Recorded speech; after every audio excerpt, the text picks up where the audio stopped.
সজনে ডাঁটার এই রেসিপিটা যাকে একবার খাওয়াবেন সে আপনার কাছ থেকে বারবারই খেতে চাইবে। ডাঁটার রেসিপিটা কিভাবে রান্না করলাম সেটাই আপনাদের সঙ্গে শেয়ার করব। আশা করছি ভিডিওটা না কেটে পুরোটাই দেখার চেষ্টা করবেন, অনুরোধ রইল। অবশ্যই আপনাদের ভিডিওটা ভালো লাগবে, আর যদি ভালো লেগে থাকে তাহলে একটা লাইক দিয়ে চ্যানেলটাকে প্লিজ সাবস্ক্রাইব করে পাশে থাকবেন। এবারে শুরু করা যায় কিভাবে রান্নাটা আমি কি উপকরণ দিয়ে করলাম। আসসালামু আলাইকুম, সকলেই কেমন আছেন? আলহামদুলিল্লাহ সকলেই ভালো আছেন, সুস্থ আছেন। এখানে সজনে ডাঁটা রান্নাটার জন্য প্রথমে ডাঁটাটাকে ছোলটা ছিলে নিয়েছি ও আলুও ঠিক এইভাবে সরু করে কেটে নিয়েছি। এরপরে প্রথমে যেটা করতে হবে সেটি হচ্ছে ডাঁটাটা হালকা করে লবণ ও হলুদ গুঁড়ো দিয়ে একটু ভেজে নিতে হবে, যতক্ষণ না ডাঁটার গায়ের কালারটা একটু চেঞ্জ হয়ে আসছে। দেখতেই পাচ্ছেন কালারটা কেমন বাদামি কালার হয়ে গিয়েছে, মানে এটা ভাজা কমপ্লিট। রান্নার জন্য যেটা সবচেয়ে দরকারি সেটা হচ্ছে ডালের বড়ি। ডালের বড়িটা দিলে স্বাদটা আরও দ্বিগুণ হয়ে যায় ডাঁটার। তাই ডালের বড়িটাও হালকা তেলে একটু নেড়ে চেড়ে লাল করে নিয়েছি, মানে এটা হালকা করে ভেজে নিয়েছি। এবার সজনে ডাঁটাটা রান্না করব, তার জন্য কড়াইয়ে দিয়ে দিয়েছি তেল। তেলটা গরম হয়ে যেতে এতে গোটা জিরে অল্প পরিমাণ দিয়ে দিয়েছি, দিয়ে এটাকে একটু নেড়ে চেড়ে নিয়েছি। এরপর দিলাম একটা বড় সাইজের পেঁয়াজ কুচি। পেঁয়াজ কুচিটা দেওয়ার পর একটু নাড়াচাড়া করে এতে দিয়ে দেবো পেঁয়াজ কলি। আপনাদের বাড়িতে যদি পেঁয়াজ কলি থাকেন তো দেবে, না হলে নাও দিতে পারেন। শীতকালে অনেক রকমই সবজি পাওয়া যায়, তাই পেঁয়াজ কলিটাও আশা করি সকলের বাড়িতেই থাকবে। তাই এটাতে অল্প পরিমাণ পেঁয়াজ কলি দিয়ে এটাকে একটু ভালো করে 2 মিনিটের মতো নাড়াচাড়া করার পর এতে দিয়ে দিলাম আদা রসুন বাটা। আদা রসুন বাটা দিয়েও 2 মিনিটের মতো নাড়াচাড়া করে নিতে হবে, এর যে কাঁচা গন্ধটা যতক্ষণ না চলে যাচ্ছে।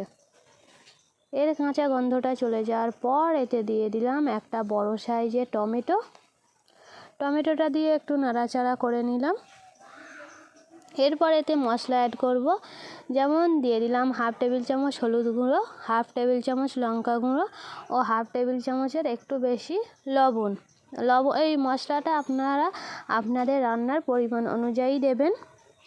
মশলাটা দিয়ে একটু নাড়াচাড়ার পর এতে দিয়ে দিলাম অল্প করে পানিটা দিয়ে একটু সুন্দর মতো কষিয়ে নিতে হবে, যতক্ষণ না মশলা থেকে তেলটা পুরোপুরি ছেড়ে যাচ্ছে।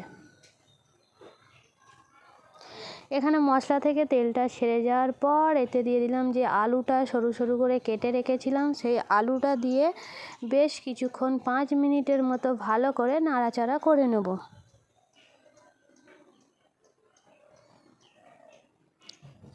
প্রথমে আলুটা দিয়ে 5 মিনিটের মতো নাড়াচাড়ার পর এতে দিয়ে দিচ্ছি সজনে ডাঁটা। যে ডাঁটাটা ভেজে রেখেছিলাম সেই ডাঁটাটা এর মধ্যে দিয়ে এরপরে এটাকে খুব ভালো করে এটাকেও আবার 2 মিনিটের মতো নাড়াচাড়া করে নেব। প্রথমে এতে পানি ব্যবহার করবই না। ডাঁটাটা দিয়েও 2 মিনিটের মতো নাড়াচাড়ার পর এতে দিয়ে দিচ্ছি ডালের বড়িটা। বড়িটা যদি আপনাদের গোটা গোটা রাখতে ইচ্ছা করে তাহলে হচ্ছে আলুটা একটু কষে পানিটা দেওয়ার পরে বড়িটা দিতে পারেন। যখন পানিটা ফুটে যাবে তখন বড়িটা দিলে তখন বড়িটা গোটা গোটা থাকবে।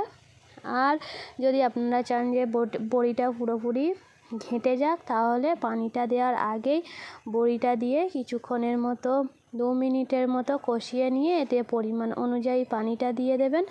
পানিটা দিয়ে ঢাকনা দিয়ে রেখে দেবেন 5 মিনিটের মতো, যাতে ডাঁটা আর আলুটা পুরোপুরি ভালোভাবে সেদ্ধ হয়ে যায়। 5 মিনিট ঢাকনা দিয়ে রাখার পরে এখানে পানিটা ফুটেও গিয়েছে, ডাঁটা আলুটা পুরোপুরি সেদ্ধ হয়ে গিয়েছে। এতে দিয়ে দিলাম ধনেপাতা কুচি আর ভাজা মশলা, যেমন 1/2 টেবিল চামচ ধনিয়া গুঁড়ো, 1/2 টেবিল চামচ জিরা গুঁড়ো দিয়ে এটাকে নামিয়ে নেব। আমাদের ডাঁটা আলু পুরোপুরি কমপ্লিট হয়ে গেছে, দেখুন কত সুন্দর হয়েছে। এটা কিন্তু ভাত দিয়েও খেতে পারেন, রুটি দিয়েও খেতে পারেন, গরম গরম ভাতে তো দারুণই লাগবে। আশা করছি এই রেসিপিটি আপনাদের খুব ভালো লাগবে, আর কমেন্ট বক্সে জানাবেন যে রেসিপিটি কেমন হয়েছে। ভালো লাগলে অবশ্যই একটা শেয়ার করে দেবেন, অন্যকে দেখার সুযোগ করে দেবেন। আর এইভাবে বাড়িতে রান্না করে আমাকে কমেন্ট বক্সে জানাবেন যে রান্নাটা কেমন হয়েছে।